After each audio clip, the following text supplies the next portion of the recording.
हैरान परेशान सा अविनाश कभी प्रत्यूषा को देखता तो कभी विपिन को। ये दोनों मिशन पर जाने की बात कर रहे थे या डेट पर।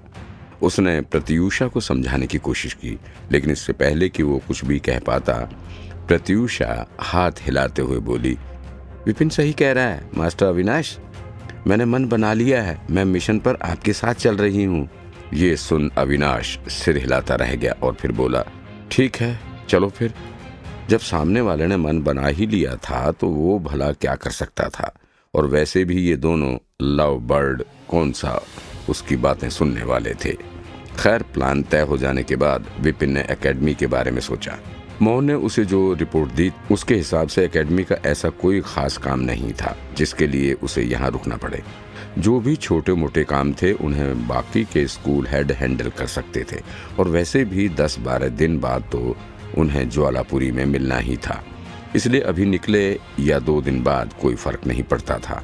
और क्योंकि विपिन अक्सर इधर उधर ट्रिप पर जाता ही रहता था, इसलिए उसका बैग पैक ही रहता था, और इसलिए ही उसे कहीं भी जाने से पहले कोई खास तैयारी नहीं करनी पड़ती थी। तभी अविनाश ने अपना बीस्ट बुलाया और तीनों उस पर बैठकर ज्वालापुरी की तरफ निकल पड़े।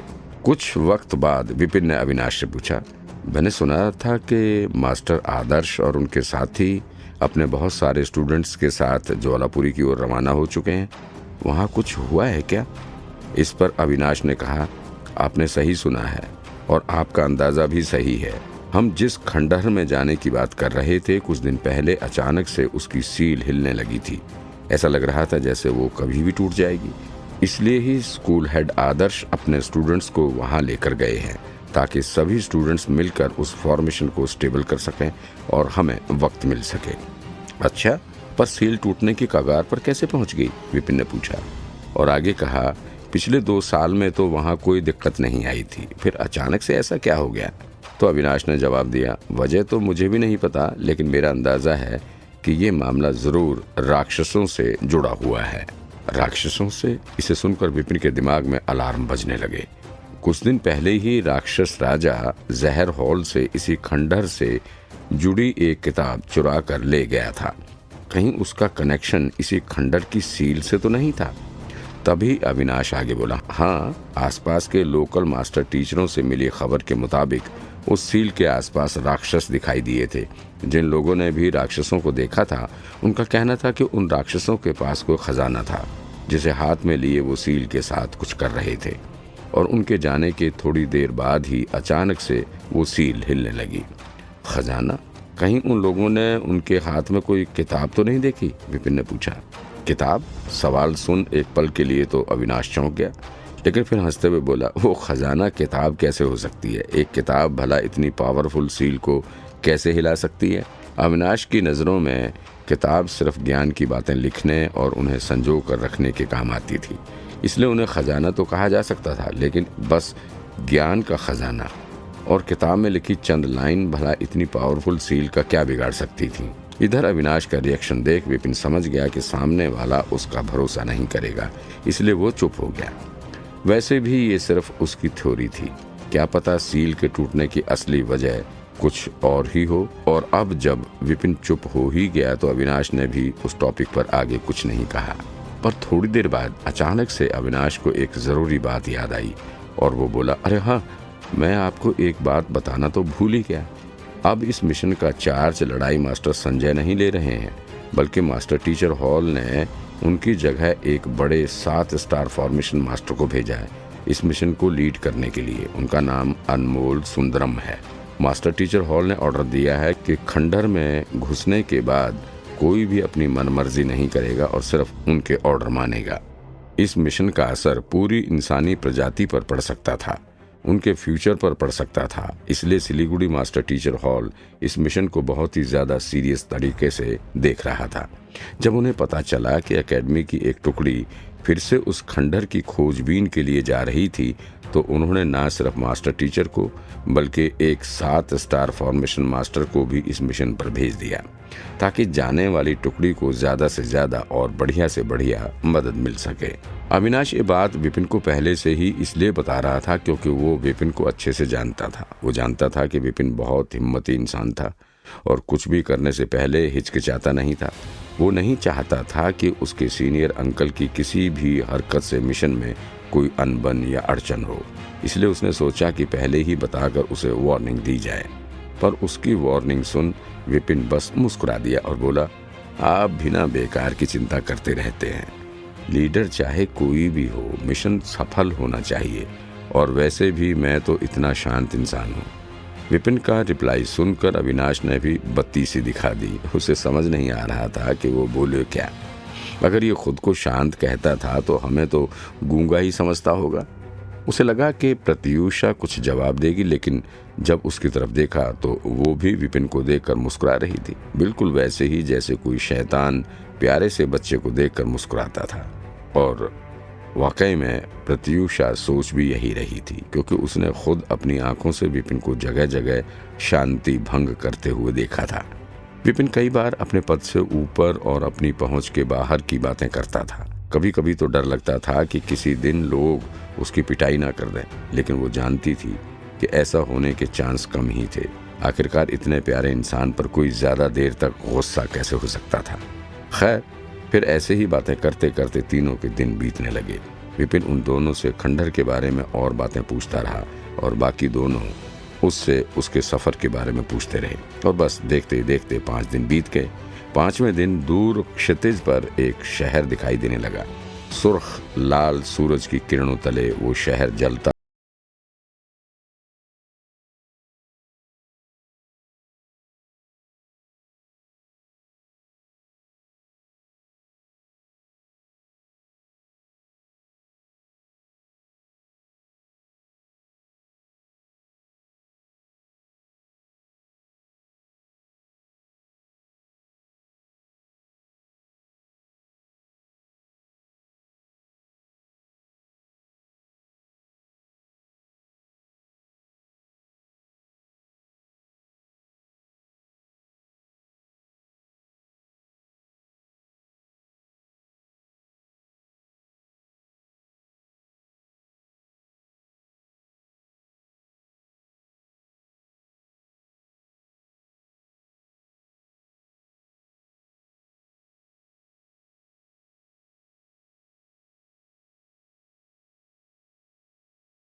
सारे एक्टिव ज्वालामुखी हैं, इसलिए यहाँ पर इतनी गर्मी होती है, और इसलिए ही तो इसे ज्वालापुरी कहा जाता है। इतना कहते ही अविनाश हंस पड़ा। हाँ, विपिन ने सिर हिलाया और वो भी हंस दिया। उससे पहले ही स्वर्ग की लाइब्रेरी में पूरे एरिया का नक्शा देख लिया था, इसलिए वो ये सब बातें पहले से ही जानता था। खैर, तभी उन दोनों को हंसते देख प्रत्यूषा ने पूछा, अगर यहाँ पर इतनी गर्मी रहती ही है तो यहाँ शहर बनाया ही क्यों गया, और यहाँ इतने सारे लोग क्यों रहते हैं? उन्हें ज्वालामुखी फटने का डर नहीं है क्या? उसकी टेंशन देख विपिन हंसा और बोला, गर्मी तो है, लेकिन कुछ वनस्पतियों के लिए यही गर्मी परफेक्ट होती है। जैसे सूखी घास को ही ले लो, वो कोपले फूटने से लेकर मरने तक सूखी ही दिखाई देती है, और बिना पानी के भी बड़ी होती है। लेकिन फिर भी बिना पानी की वो रूखी सूखी घास मार्केट में खरीदने निकलो तो उसके लिए कम से कम एक हाई लेवल स्टोन खर्च करना पड़ता है। इतनी महंगी? प्रत्यूषा को शौक लगा। हाँ, जिस पर विपिन ने सिर हिलाया, और फिर आगे कहा, इतना ही नहीं, गर्मी होने के बावजूद यहाँ पर अनेकों तरह से स्प्लिट बीस्ट और संत बीस्ट भी रहते हैं, जिनके मार्केट में काफ़ी ऊंचे दाम लगाए जाते हैं। और फिर खदानें, उन्हें कैसे भूल गई, वो भी तो ऐसे ही गर्म एरिया में पाई जाती हैं। अच्छा, समझी। प्रत्यूषा ने सिर हिलाया। इतना तो वो भी समझती थी कि अगर किसी जगह पर नेचर की संपदा हो तो शहर तो वहाँ अपने आप ही बस जाते थे। और बस ऐसे ही बातें करते हुए वो ज्वालापुरी पहुँच गए।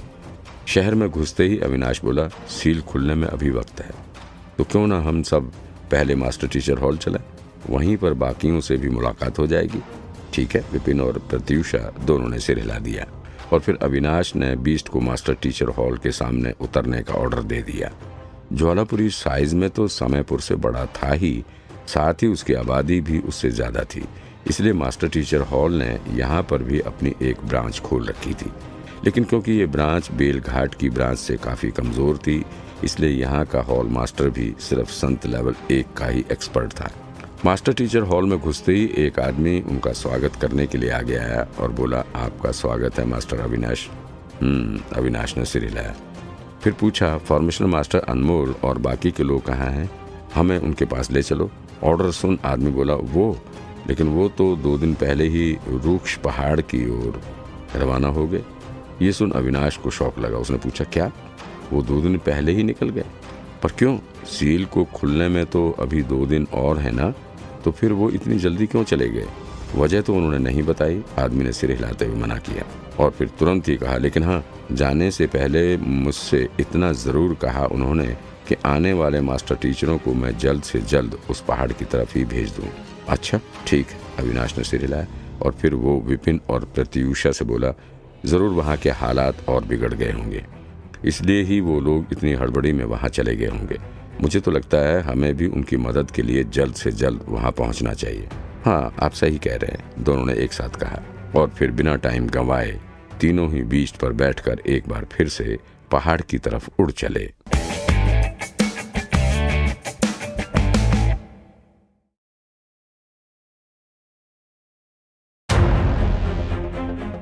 जहर हॉल के टापू की ही तरह वो पुराना खंडर भी शहर में नहीं बल्कि रूक्ष पहाड़ की गहराई में स्थित था, जो वहां से लगभग 300 किलोमीटर दूर और एक एक्टिव ज्वालामुखी के ऊपर था। और इसलिए ही बिना किसी ठोस वजह के कोई भी वहां नहीं जाता था। साथ ही वहां पर बनी सील एक फॉर्मेशन की मदद से कायम थी, जो कि ज्वालामुखी की एनर्जी से चलती थी। और इसलिए ही अगर कोई नौसिखिया बिना फॉर्मेशन को समझे सील को तोड़ने की कोशिश करेगा तो पूरे पहाड़ को भी ढहा सकता था और खंडर को हमेशा के लिए अपने आप में दफन कर सकता था।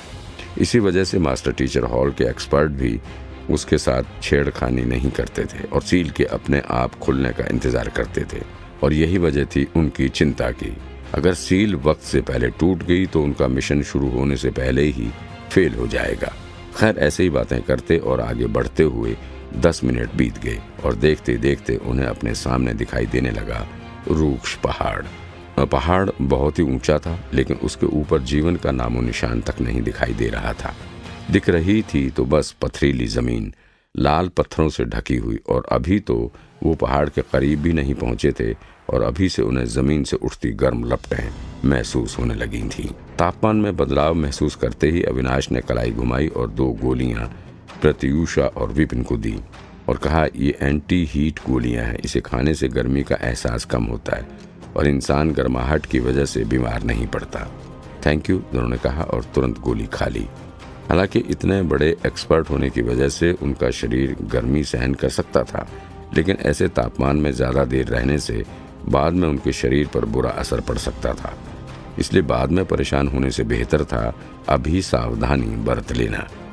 एंटी हीट गोली बनाना ज़्यादा मुश्किल नहीं था। ज़्यादातर 4 स्टार केमिस्ट इस गोली को आराम से बना सकते थे। इसलिए मिशन पर जाने से पहले केमिस्ट स्कूल के हेड ने अपने स्टूडेंट्स को ऐसी कई गोलियां बनाने का ऑर्डर दिया था। ये बात विपिन जानता था, इसलिए विपिन को लगा था कि ये गोली भी उन्हीं में से एक होगी। लेकिन गोली खाने के बाद उसे पता चला कि इस गोली का तो असर ही अलग था। ये गोली ऊपर से तो मामूली ही लग रही थी, लेकिन असर ऐसा था कि गले में जाते ही उसकी पूरी बॉडी ठंडी होगी। उसे लग ही नहीं रहा था कि वो एक एक्टिव ज्वालामुखी के पास खड़ा था। उल्टा उसे तो ये लग रहा था जैसे वो गर्मी से नहीं बल्कि समंदर किनारे खड़ा ठंडी ठंडी हवा का मजा ले रहा हो। इसलिए उसने अविनाश से पूछा, ये गोली मामूली नहीं है? सवाल सुन अविनाश मुस्कुराया, फिर धीरे से बोला, इसे मैंने खुद बनाया है, अपने हाथ से चुनी जड़ी बूटियों की मदद से। तभी तो, विपिन ने सिर हिलाया। अविनाश 7 स्टार मास्टर टीचर के साथ साथ 7 स्टार केमिस्ट भी था। अब अगर कोई 7 स्टार केमिस्ट एक ग्रेड 4 की गोली बनाएगा तो उसका असर तो लाजवाब होगा ही। खैर, बातें चलती रहीं और उड़ने वाला बीस्ट तेजी से आगे बढ़ता रहा और फिर जल्द ही वो तीनों पहाड़ की चोटी पर पहुंच गए, जहां उन्होंने देखा कि चोटी पर एक बड़ा सा गड्ढा बना हुआ था, जिसे टेक्निकल भाषा में क्रेटर भी कहते थे। उस क्रेटर के चारों तरफ अनगिनत स्टूडेंट्स चौकड़ी मारकर बैठे थे और एक खास लोकेशन पर एनर्जी फेंक रहे थे। सभी स्टूडेंट्स पसीने से लथपथ थे। लेकिन गर्मी इतनी थी कि उन्हें और पसीना आते ही जा रहा था। उन्हें देख अविनाश बुदबुदाया, लगता है सील की कंडीशन हमारी सोच से भी ज्यादा खराब है, इसलिए ये लोग उसे स्टेबल करने की कोशिश कर रहे हैं।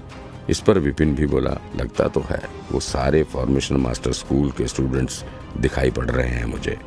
एक नज़र में ही पता चलता था कि फॉर्मेशन मास्टर स्कूल के वो 10,000 स्टूडेंट्स पूरी जान लगाकर सील को खड़ा रखने की कोशिश कर रहे थे। लेकिन तभी सील और जोरों से हिलने लगी और साथियों को लिमिट पर खड़ा देख एक और स्टूडेंट्स का झुंड आगे आया और उन्होंने कुछ जगहों पर फॉर्मेशन फ्लैग लगा दिए। उनकी मूवमेंट इतनी परफेक्ट थी मानो वो ऐसा पहले भी कई बार कर चुके हों। ये स्टूडेंट्स लोहार स्कूल के थे जो नए नए और बेहतर से बेहतर फॉर्मेशन फ्लैग बना रहे थे ताकि सील को कुछ और देर के लिए स्टेबल रखा जा सके। लेकिन 20,000 स्टूडेंट्स की मिलीजुली मेहनत के बावजूद क्रेटर से आती एनर्जी कम होने का नाम ही नहीं ले रही थी। ऐसा लग रहा था जैसे क्रेटर की एनर्जी कभी भी धमाका कर देगी। उन्हें इतनी जद्दोजहद करते देख विपिन ने अपनी इनसाइट एक्टिवेट की और नीचे देखा और बस उसकी भौएं चढ़ गई और उसके मुंह से निकला, हे भगवान, इतनी कॉम्प्लेक्स फॉर्मेशन। विपिन की फॉर्मेशन की समझ बड़े बड़े 7 स्टार फॉर्मेशन मास्टरों जितनी थी, लेकिन उसे भी इस फॉर्मेशन को समझने में बड़ी दिक्कत हो रही थी। वाकई फॉर्मेशन की बनावट ही इतनी जटिल थी कि उसका सिर चकरा रहा था। वो जितनी गहराई से उसके बारे में सोचता उतना ही कंफ्यूज होता जाता, क्योंकि ऊपर से देखने में जो बनावट फॉर्मेशन की दिखाई पड़ रही थी वो असल में तो कुछ और ही लग रही थी। विपिन उसे जितने ध्यान से देखता उसका यकीन और बढ़ जाता कि इस फॉर्मेशन में जरूर कुछ अजीब था। विपिन समझ गया था कि इस हिसाब से तो उसे इस फॉर्मेशन को समझने में ही महीनों लग जाएंगे। जहाँ एक तरफ विपिन फॉर्मेशन को समझने में बिजी था, वहीं दूसरी तरफ अविनाश बीस्ट का कंट्रोल कर रहा था ताकि उसे ठीक से पहाड़ की चोटी पर उतारा जा सके। सही से लैंड करने के बाद तीनों बीस्ट से उतरे और सीधे क्रेटर की तरफ बढ़ने लगे। लेकिन अभी उन्होंने कुछ कदम लिए ही थे कि तभी एक आवाज आई, master Vipin, master Pratyusha, master Avinash, अच्छा हुआ आप लोग आ गए। बोलने वाला और कोई नहीं, प्रकाश चंदेला था। उसे देख तीनों ने हाथ जोड़े, मास्टर प्रकाश। और फिर विपिन सीधा मुद्दे पर आ गया। उसने पूछा, हालात कैसे हैं? सवाल सुन प्रकाश के माथे पर चिंता की लकीरें आ गई। उसने कहा, क्या बताऊं क्या हाल है। लेकिन फिर थोड़ा रुक कर उसने बताना शुरू किया, असल में 15 दिन पहले मुझे खबर मिली थी कि इस सील का बैलेंस बिगड़ रहा है, इसलिए हमने यहाँ तैनात अपने मास्टर टीचरों से कहकर उसे स्टेबल करवा लिया था। लेकिन 2 दिन पहले ना जाने कैसे ये सील फिर से हिलने लगी और इस बार तो ऐसा लगने लगा जैसे सील कभी भी टूट जाएगी। अब आप खुद ही देख रहे हैं कि हमारे सारे आदमी उसे स्टेबल करने में लगे हैं, लेकिन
हिलने लगी और सील के अंदर से गर्म लपटें बाहर आने लगी और देखते देखते वो सारे फॉर्मेशन फ्लैग जो इन स्टूडेंट्स ने लगाए थे वो सब बाहर आ गए।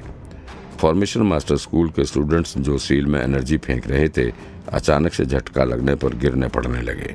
पल भर में उनकी हालत ऐसी हो गई मानो कभी भी बेहोश हो जाएंगे। कुछ तो उड़कर दूर जाने लगे जबकि कुछ खून की उल्टियां करने लगे। अपने साथियों को गिरते देख और भी स्टूडेंट्स उनकी जगह आकर बैठ रहे थे ताकि एनर्जी में कोई कमी न आए, लेकिन वो लोग फिर भी सील को काबू में नहीं ले पा रहे थे। ऐसा नज़ारा देखकर विपिन के होश उड़ गए। उसने सपने में भी नहीं सोचा था कि एक सील इतने सारे एक्सपर्ट्स के लिए टेंशन का सबब बन जाएगी। सील से आ रहा फोर्स इतना बड़ा था कि शायद संत लेवल 5 के एक्सपर्ट्स भी उसे ना रोक पाए। अगर सील से ऐसा ही फोर्स आता रहा तो खंडर के अंदर घुसना तो दूर, वो उसके पास भी नहीं जा पाएंगे। अब जाकर विपिन को हालात की गंभीरता का अंदाजा हो रहा था। यहाँ आने से पहले उसे लगा था कि इनसाइट और स्वर की लाइब्रेरी की मदद से वो आसानी से सील खोल लेगा और खंडर में चला जाएगा, लेकिन लगता है ये सब सिर्फ उसके सपने ही थे। इसी हलचल के बीच कहीं से एक चीख सुनाई दी। टीम 1 दाईं तरफ संभालो, टीम 2 बाईं ओर जाओ, टीम 3 पोजीशन पकड़ो और बाकी सब अपनी अपनी जगह पर ही खड़े होकर एनर्जी देते रहो। इतना कहकर आदमी आसमान में उड़ने लगा। उसके सामने एक बड़ा सा कंपास उड़ रहा था, जिसे वो कैलकुलेशन करके और भी ऑर्डर दिए जा रहा था। उसके ऑर्डर के मुताबिक स्टूडेंट्स अलग अलग टीम बनाकर ऑर्डर को पूरा कर रहे थे। ऐसा लग रहा था जैसे वो आदमी कमांडर हो जो स्टूडेंट्स को सैनिकों की तरह संभाल रहा था और एक एक करके टीम ऑर्डर के मुताबिक क्रेटर में एनर्जी फेंक रही थी। क्रेटर को देखकर ऐसा लग रहा था जैसे किसी ने वहां पर आतिशबाजी कर दी हो। चारों तरफ एनर्जी ही एनर्जी थी और रोशनी ही रोशनी। एनर्जी के आने से सील धीरे धीरे शांत हो गई और धरती के नीचे से आ रही गड़गड़ाहट भी थम गई। उनकी स्ट्रेटजी काम तो कर रही थी, लेकिन विपिन को ये स्ट्रेटजी अच्छी नहीं लगी थी, क्योंकि जिस तरीके से ये लोग सील को बंद कर रहे थे वो तरीका उन्हें उनके असली मकसद से और दूर ले जा रहा था, क्योंकि ऐसा करने से तो सील और भी कड़ी हो जाएगी।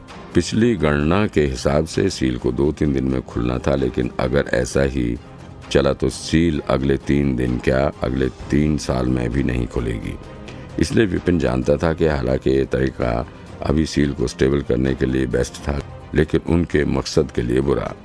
यही सब सोचकर विपिन ने प्रकाश से पूछा, आपको पता है ना कि ये तरीका उल्टा हमें अंदर जाने से रोक रहा है? हाँ, प्रकाश ने सिर हिलाया और आगे कहा, लेकिन हमारे पास और कोई चारा भी तो नहीं है।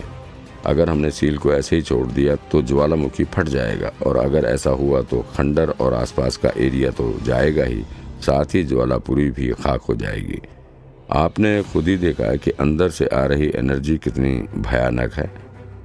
देखा तो है, लेकिन क्या फॉर्मेशन को नॉर्मल करने का कोई और तरीका नहीं मिला आपको? विपिन ने पूछा।